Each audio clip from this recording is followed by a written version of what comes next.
Hello, and thank you for joining me today. My name is Ashley Abraham, and I'm an occupational therapist and one of the lymphedema therapists working at Riverside's outpatient therapy clinics.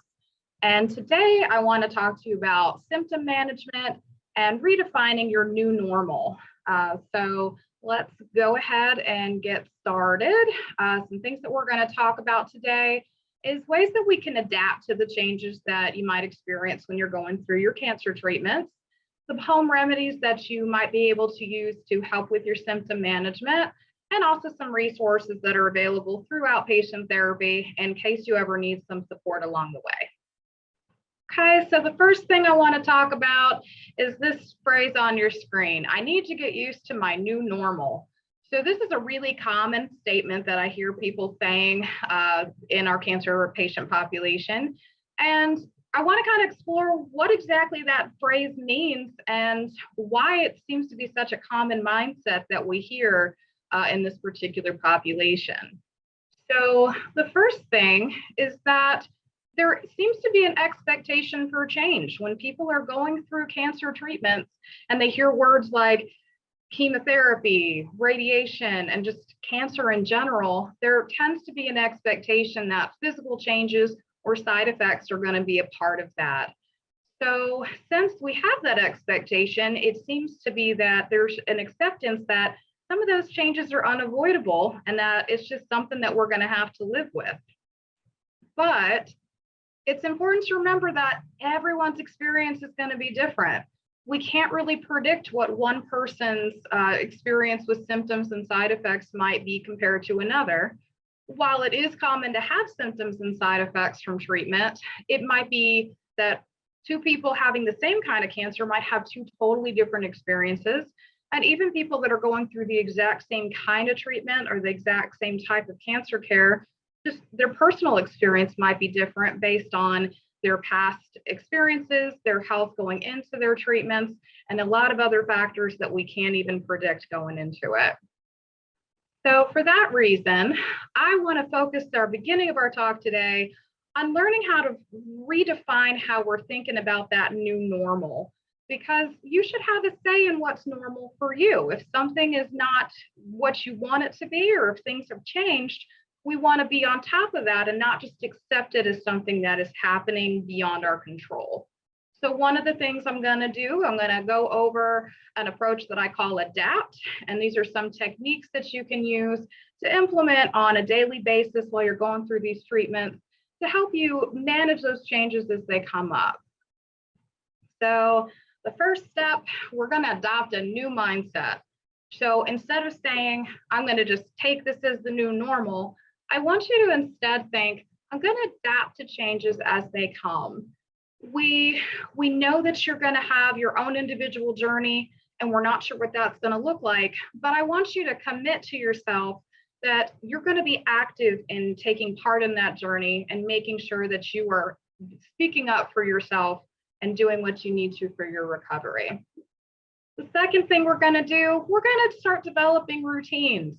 So that's a really active way that you can impact your recovery when going through cancer care, because routines reduce the amount of thought and energy that we need to put into our daily schedule. They also help you to prioritize what's really important and to have a better life balance.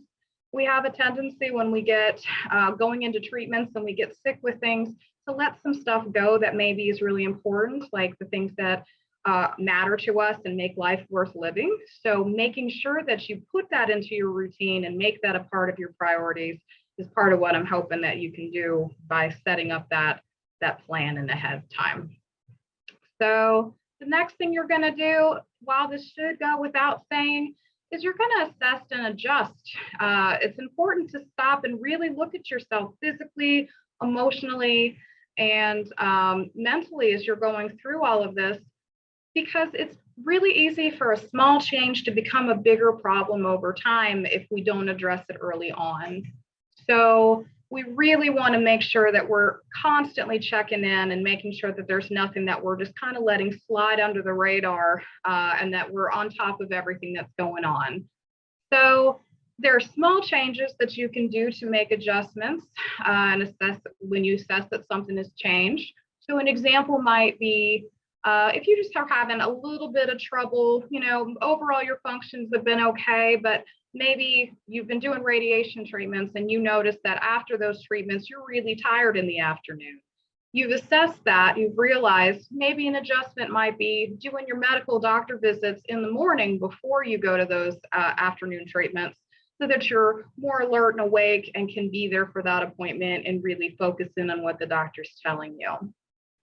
Okay. The next thing we're going to do, we're going to plan ahead. The more you assess and check in with yourself, the more that you can plan ahead and kind of anticipate changes as they're going to happen. So an example of that might be you start doing your chemotherapy treatments and you're on a 2-week cycle. You might get a couple of treatments into that and realize that first week after treatment, you don't have, that's when most of your side effects and symptoms are showing up. So you can plan ahead. You can know that if you want to do something special, say with a friend or family member, or if there's an important doctor's appointment that you want to have, maybe schedule that for the second week of your chemotherapy treatment. And by planning ahead that way, you're not going to have to be stressed about missing something that's important or some activity that you really want to do during that first week when you're recovering. Okay.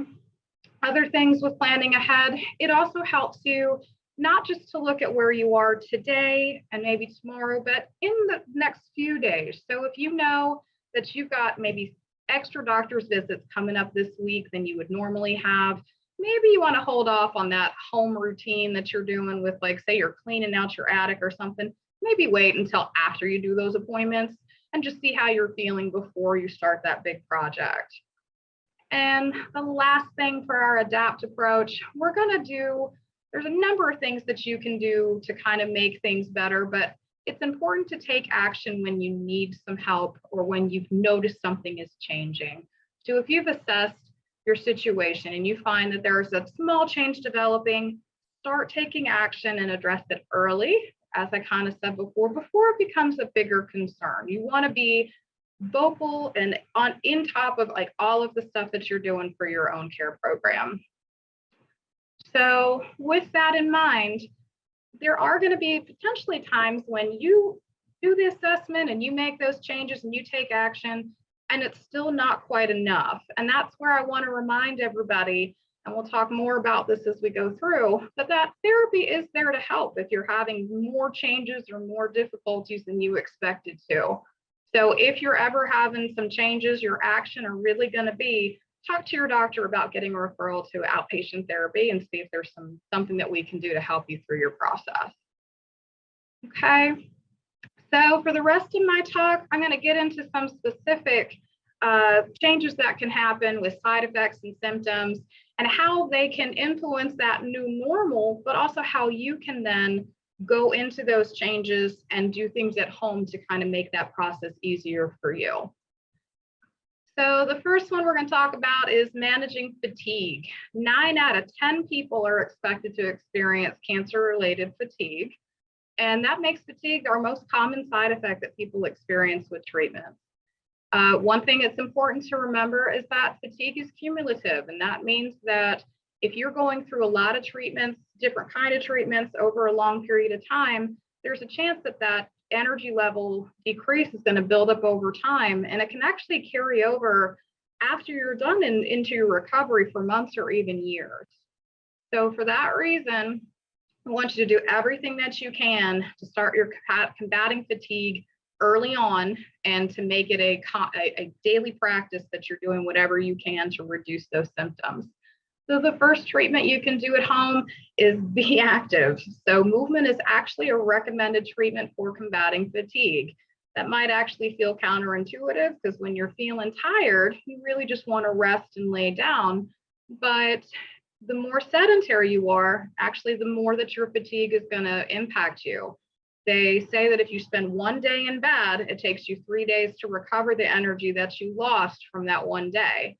So for that reason, I want you to set a minimum daily movement goal.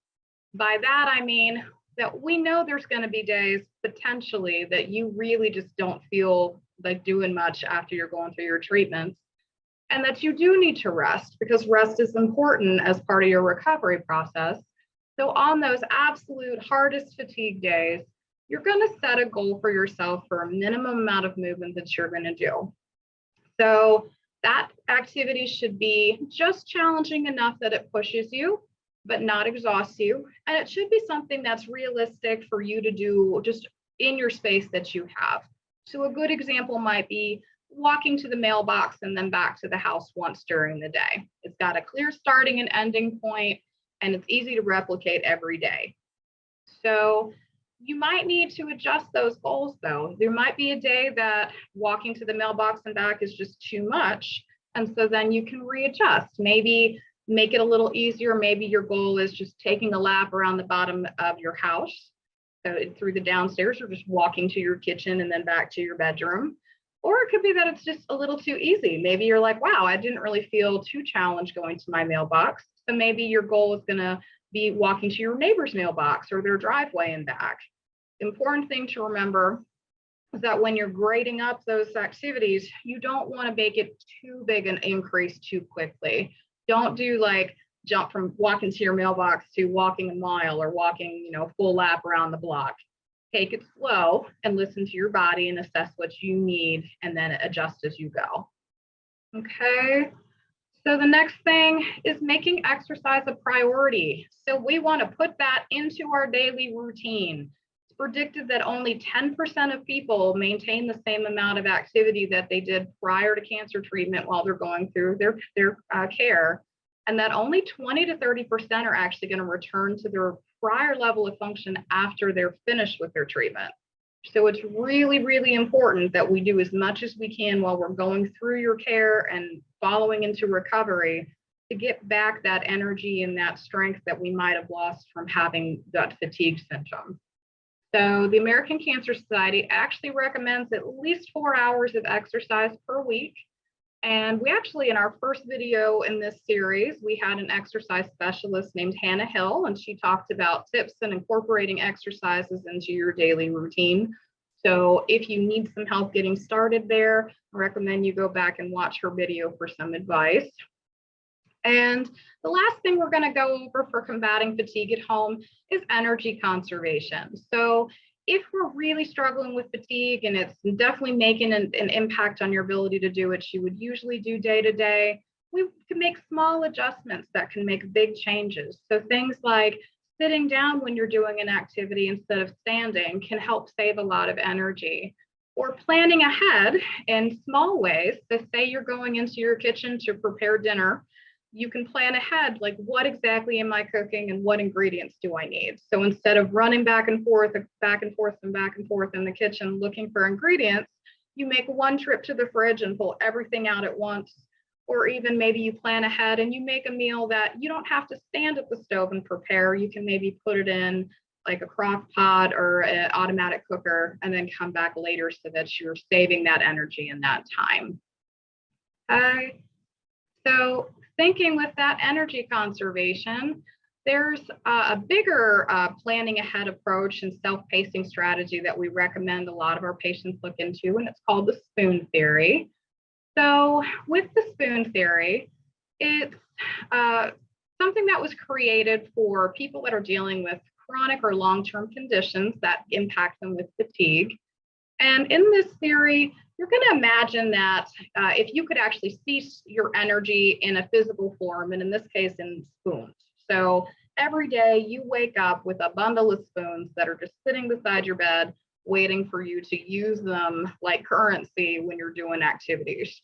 So say just getting up and getting out of bed might cost you 1 spoon, but then going and showering, getting dressed, doing your normal morning routine might take 2 spoons. If you're going to go to work or going to have a doctor's appointment that's going to be a pretty significant visit, that could be 3 or 4 spoons. So for people that aren't dealing with chronic fatigue, like say before you started your cancer treatments, you might have 30 or 40 spoons to start your day. But once you're going through this recovery process, you might even just start with half of that or even less on days that you're having more fatigue because of treatments that you're going through. So when you kind of start thinking about that energy as a commodity and you've got less spoons to start your day, it's going to help you to prioritize and to use that planning ahead on what you want to really use that energy on. So is there something you can let go, like making your bed? Or say you're not seeing anybody today, you're not going anywhere, maybe skip the shower that day because it can take a lot more energy to do that, like a full routine rather than just a little bit of self-care.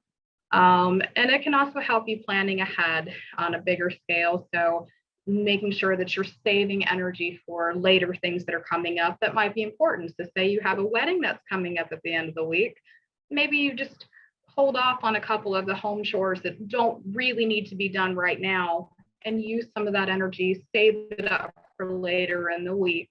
Or maybe you can get a family member or friend to kind of loan you one of their spoons so that you don't have to use all of yours. But this is a readily available adaptive approach that you can find online. So if you just go and look in your search engine for the spoon theory, you can find all kinds of information on it.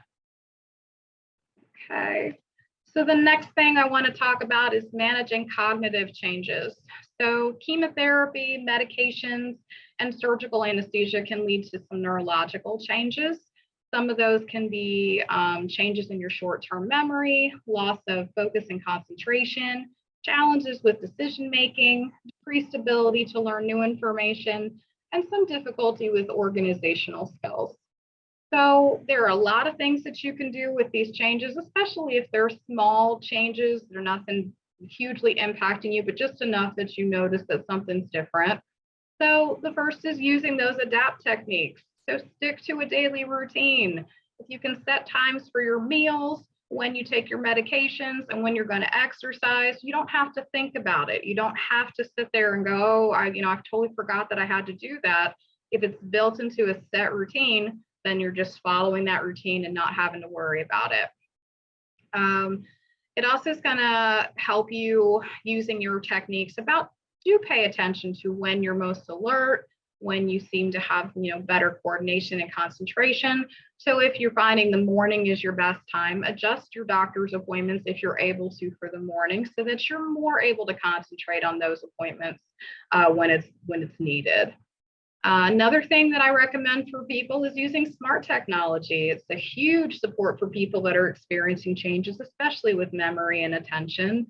So you can set reminders on your cell phone to tell you when appointments are coming up, when you need to take your medicine. You can also use, if you have a virtual assistant in your home like Alexa, you can ask her to remind you to do things throughout the day. Any little tips that you have on that, just to kind of keep you on top of what you need to do.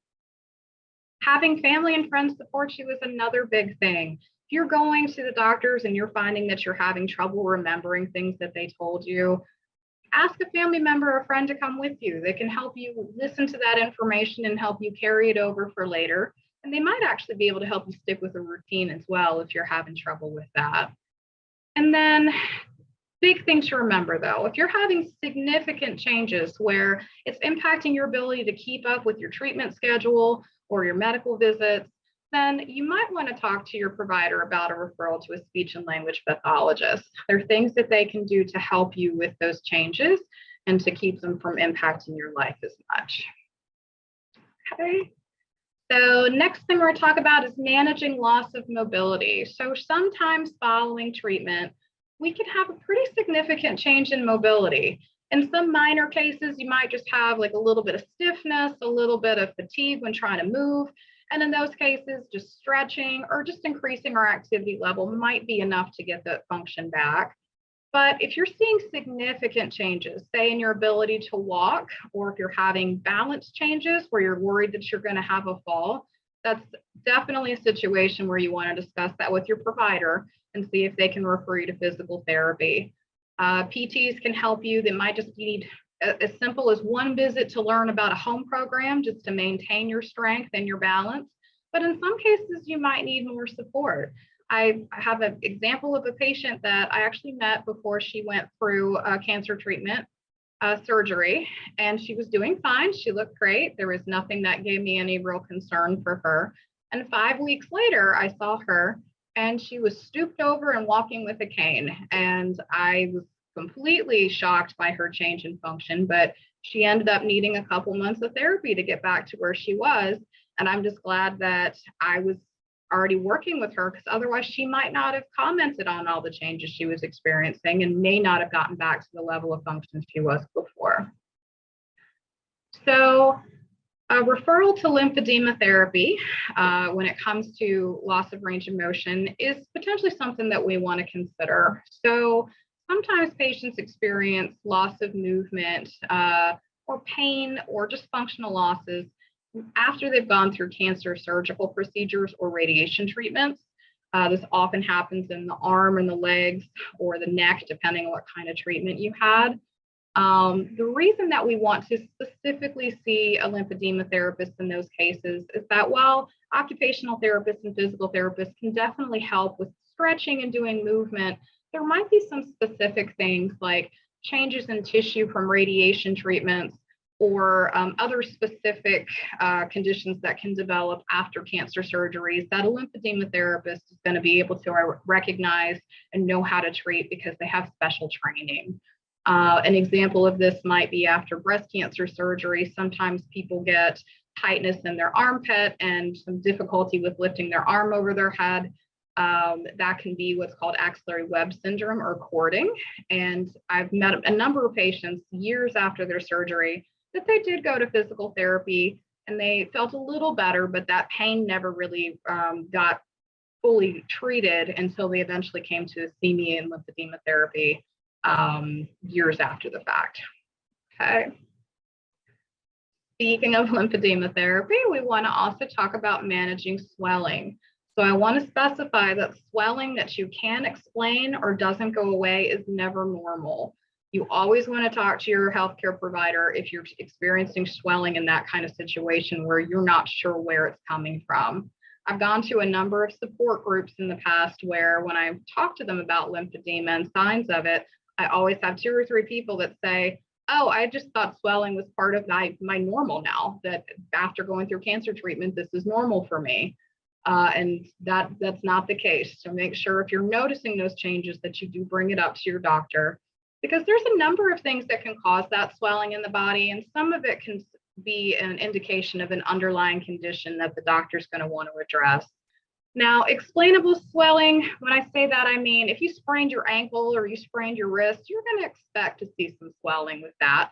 And you should expect to see it going away after you treat it and ice it and everything. But if you did cause that kind of injury and the swelling just wasn't going away, or maybe you noticed it creeping up your arm or your leg, that's a situation that would be considered abnormal, and you would want to talk to your provider about that. Okay, so one particular type of swelling that can occur with our cancer population is called lymphedema. So your body naturally produces a fluid called lymph, and it helps with a lot of different things, primarily your immune system health, so fighting off infections and things like that. But sometimes after going through cancer-related treatment, so if you have surgery where they took lymph nodes out, or you had radiation treatments in a key area of your body, it can impact the way that your body moves that lymph fluid around. And if it gets difficult enough for it to move out, eventually it produces a condition called lymphedema, which is localized swelling in certain parts of your body. So specifically, if you had surgery for like your head and neck and they took lymph nodes out in your neck, you might have swelling in the head, the neck, or even the top part of your shoulders. If you had surgery under your arm for like breast cancer, you would potentially have swelling in that arm on that side of your body, your breast and chest tissue, and then your upper back. Or for like pelvic cancers, if they remove some lymph nodes from your legs in that inner crease of your thigh, you might have swelling in the lower trunk of your body or in the leg on the side they took lymph nodes out on. So lymphedema does have some warning signs. So if you're ever experiencing these and they're, give you any concern, definitely go and talk to your doctor. You might benefit from a referral to a lymphedema therapist. The first is what we call subjective complaints. It's feelings of heaviness, thickness, fullness, just a different kind of sensation in that side of your body where that treatment was done on. People sometimes say their clothing or jewelry is fitting tighter on that one side of their body. Or they might even feel skin tightness. When you feel that skin tightness, if you were to look at that area compared to the other, you might notice less wrinkles on your skin, or that it just looks kind of shiny and just different. And that's a sign that the swelling is really starting to accumulate under the surface. And then if you see active swelling, that means that there's definitely something going on. And that's, again, always want to talk to your doctor if you see any signs of swelling that you're not expecting. Okay, so managing pain. Pain is a pretty common side effect that people experience when they're going through cancer treatments.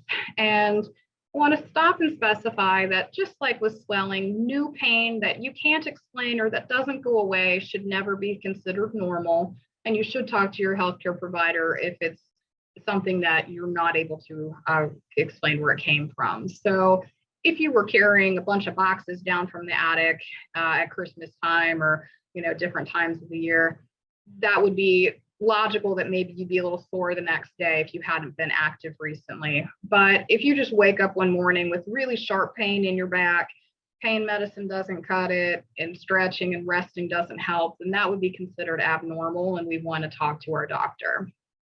So the kind of pain that I'm kind of thinking about in terms of management at home is more chronic pain that you might get from previous injuries that you had that might be more manifesting more pain because you're less active during your treatment process.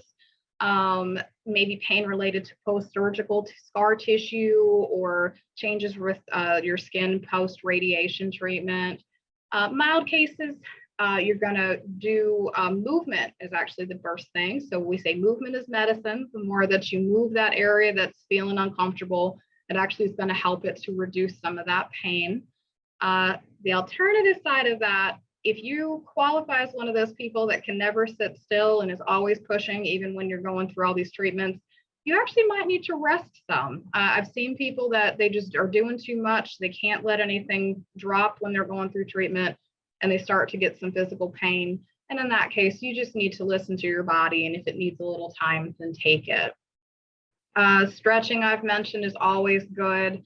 I have a little star next to the hot and cold therapy. The reason for that is that if you just are having like some low back pain and that's from a previous condition, then hot and cold therapy can help. But you always want to use caution if you're putting hot or cold treatments on top of areas that you're getting treatment for your cancer. So if you have a medical port or if you're doing radiation treatments, never do any hot or cold therapy without getting approved by your medical team first. And then if you're just having some muscle soreness and achiness, then massage is always a good approach for an easier home fix. So one specific type of pain that I wanted to talk about that people experience is called neuropathy. So it's usually a numbness or a tingling sensation. We often see it with people in their hands or their feet. It happens sometimes after surgical procedures, but often is more of a side effect of chemotherapy. So some things that you can do for that at home, if it's a pretty mild case, it's not causing you too many problems, it's going to be desensitization. So it goes against what your brain would tell you, but to desensitize, you actually want to touch those uncomfortable areas more. You want to maybe start with something soft, like something that's like a really soft pillow or a really soft like towel, and just kind of touch all over that numb and tingly area, because you're helping to turn the brain sensors off that something is different. As you do that type of desensitizing, increase the irritability of what you're using as it gets easier to handle. So maybe eventually you get a bucket of dry rice and you just put your hands and your feet in it and just move it around. And all those little contact points help your brain to be desensitized from that numb sensation. Hot and cold therapy, again, you want to use some caution with hot and cold therapy, especially if you have decreased temperature awareness. So if that numbness and tingling has made it harder for you to feel hot and cold therapy can be beneficial, but maybe get somebody in your house to test the temperature on things, or set a timer to make sure that you're not keeping something on for too long. Another statement I'll say about hot therapy, therapists don't really like plug-in heating pads. They can cause burns on people if they're left on for too long, and that temperature isn't well regulated. So we actually recommend that you use moist heat. So either a microwavable heating pad or warm water, something like that is going to be better for you and address more of the pain concerns that you're having than like a plug-in heating pad would. And then deep pressure and massage.